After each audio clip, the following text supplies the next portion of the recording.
नमस्कार। आज हम भारत के भौतिक स्वरूप के बारे में चर्चा करेंगे। भारत की भू आकारिकी में काफ़ी विविधता पाई जाती है। इसके उत्तर में हिमालय एक युवा वलित पर्वत के रूप में अवस्थित है, जहाँ विषम भूमि का वृहद विस्तार, ऊबड़ खाबड़ स्थलाकृति रग्ड टोपोग्राफी बोलते हैं, तथा युवावस्था वाली नदी घाटियाँ स्थित हैं। निरंतर हिमाच्छादित चोटियाँ विश्व की उच्चतम पर्वत ऊंचाइयों का प्रतिनिधित्व करती है। इस पर्वत के दक्षिण में समानांतर रूप में विशाल मैदान अवस्थित है। यह मैदान एक और उत्तर में हिमालय से लेकर दक्षिण में एक समुद्र से दूसरे समुद्र तक फैला हुआ है। सिंधु, गंगा, ब्रह्मपुत्र व इनकी सहायक नदियों ने इसके अपवाह तंत्र का निर्माण किया है। यह मैदान अपेक्षाकृत सम उच्चावच वाला क्षेत्र है। यहाँ अभिवृद्धि लक्षण पाए जाते हैं। अपरदन से प्राप्त तलछट को निम्न क्षेत्रों में जमा कर समतलन की प्रक्रिया को अभिवृद्धि कहते हैं। ऐसा मुख्यतः हिमालय एवं दक्षिण के पठार से आने वाली नदियों ने किया है। आगे हम चलते हैं। दक्षिण में प्रायद्वीपीय पठार स्थित है, जहाँ उत्तर के विशाल मैदान का विलय एक उच्च पठारी धरातल में होता है। यह अन्नाच्छादित चट्टानों से निर्मित कगारों से बना हुआ है। ये कगार सीढ़ीनुमा व दीवार की भांति खड़े हैं। पठार का आंतरिक भाग, जो पहले काफ़ी विस्तृत था, दक्षिण की ओर पतला होता हुआ प्रायद्वीपीय आकृति ग्रहण कर लेता है। दक्षिण में यह पठार दोनों ओर से तटीय मैदानों से घिरा हुआ है।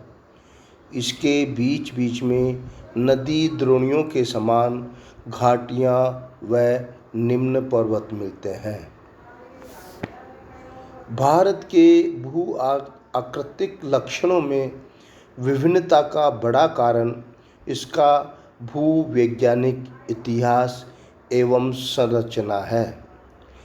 प्राचीन शैलों से निर्मित स्थलाकृतिक लक्षणों के रूप में प्रायद्वीपीय पठार के ठोस एवं स्थिर भूखंड, जिनको रिजिड मासेज कहते हैं, जिन्हें क्रेटोन कहते हैं, लगभग पृथ्वी की किसी भी क्षैतिज गतिविधि से प्रभावित नहीं हुए हैं।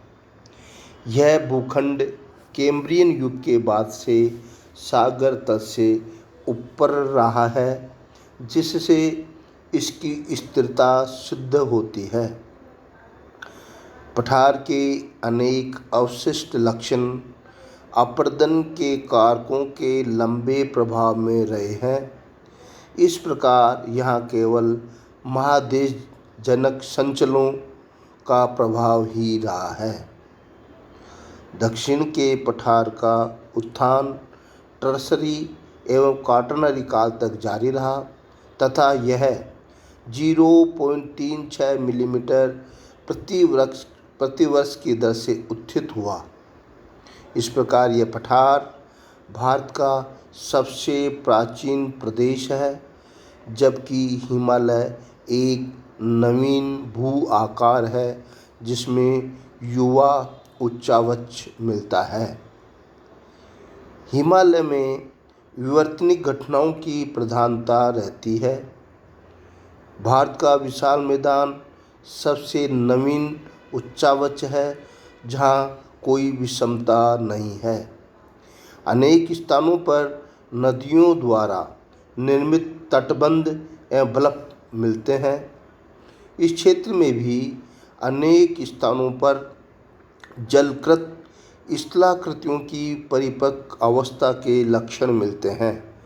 जहाँ आज शिवालिक पर्वत है, वहाँ पूर्व में इंडो ब्रह्मा नदी बहती थी। इस प्रकार भारत में लगभग सभी प्रकार के भू आकार मिलते हैं। देश के कुल क्षेत्रफल के लगभग 43% भाग पर मैदान, 29.3% भाग पर पर्वत तथा शेष 27.7% भाग पर पठार विस्तृत हैं।